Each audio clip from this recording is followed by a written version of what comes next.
Chemistry chapter number 10 बेटा last lecture में जो है वो हमने आर्हीनियस का कॉन्सेप्ट पढ़ा था और ये हमने देखा था कि आर्हीनियस के मुताबिक एसिड क्या है और बेस क्या है। अब यहाँ पे दो साइंटिस्ट आए जी जिन्होंने अपना अपना कॉन्सेप्ट दिया which is Bronsted and Lowry concept, इसको कहा जाता है जी ब्रॉन्स्टेड एंड लोरी कॉन्सेप्ट। तो ये 1913 में ब्रॉन्स्टेड और लोरी ने जो है वो इंडिपेंडेंटली अपनी थेरीज प्रोड्यूस की थी, प्रेजेंट की थी और उन्होंने बताया था बेटा कि एसिड क्या है बेस क्या है। ठीक है, तो अगर आपको ये शॉर्टकट सुनाए कि define acid and base according to Bronsted and Lowry concept, तो आपने आर्हीनियस वाली डेफिनेशन नहीं बतानी, आपने इनके मुताबिक जो डेफिनेशन है वो बतानी है। अब इनके मुताबिक एसिड क्या है बेस क्या है वो हम लोग समझ लेते हैं।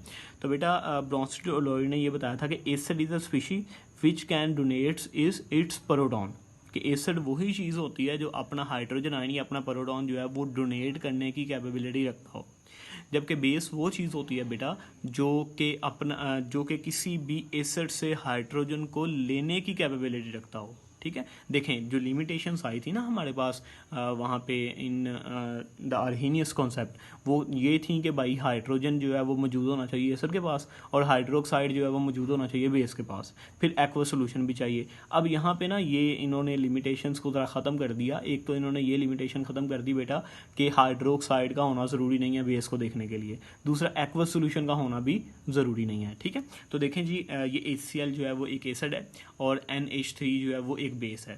जब इन दोनों को आपस में हमने रिएक्ट, हमें कैसे पता चला कि एसिड और बेस है कि जब इन दोनों को हमने रिएक्ट करवाया तो NH3 कन्वर्ट हो गया NH4 पॉजिटिव में और HCl जो है वो कन्वर्ट हो गया Cl नेगेटिव में। मतलब अब HCl ने अपना हाइड्रोजन किसको दे दिया, NH3 को दे दिया।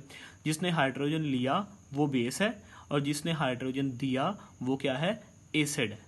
ठीक है, अब ये कॉन्जुगेट एसिड और बेस का ये मैं आपको बाद में बताता हूँ। इसी तरह से एक्सप्लेनेशन, उसके बाद आपने हेडिंग बना के एक्सप्लेनेशन में इसको एक्सप्लेन कर देना कि जब हम लोग HCl को वाटर के साथ, इसी ऊपर वाली इक्वेशन को भी एक्सप्लेन कर सकते हैं, इसको जिसको आपका दिल करे उसको एक्सप्लेन कर दें।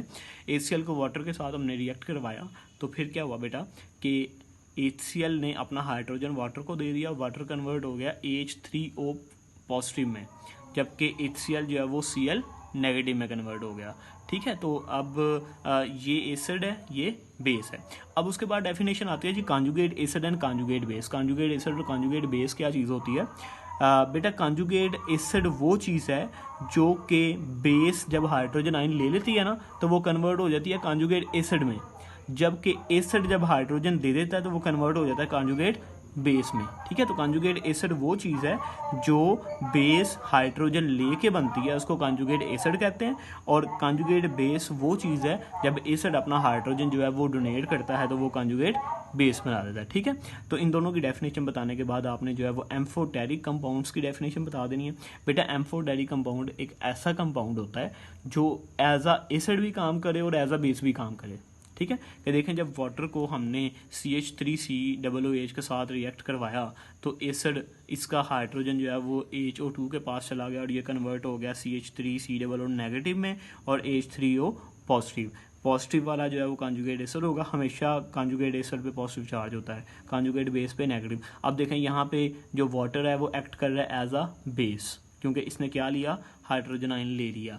जबकि दूसरे रिएक्शन में देखें बेटा कि जब हमने वाटर को अमोनिया के साथ रिएक्ट करवाया तो वाटर हाइड्रोजन लेगा नहीं बल्कि हाइड्रोजन डोनेट कर देगा। जब वाटर हाइड्रोजन डोनेट करेगा बेटा तो यहाँ पे वाटर एक्ट करेगा एज आ एसिड। ऊपर वाले रिएक्शन में वाटर एक्ट कर रहा है एज आ बेस, यहाँ पे एक्ट कर रहा है एज आ एसिड। तो इस तरह का जो कंपाउंड होता है कि जो एसिड और बेस दोनों के तौर पे रिएक्ट कर सके उसको हम लोग क्या नाम देते हैं, एम्फोटेरिक कंपाउंड। अब इसकी लिमिटेशंस ये आ जाती हैं बेटा कि देखें जी कुछ कंपाउंड्स हमारे पास ऐसे हैं कि जो एसिड के तौर पे काम करते हैं लेकिन उनके पास हाइड्रोजन नहीं होता।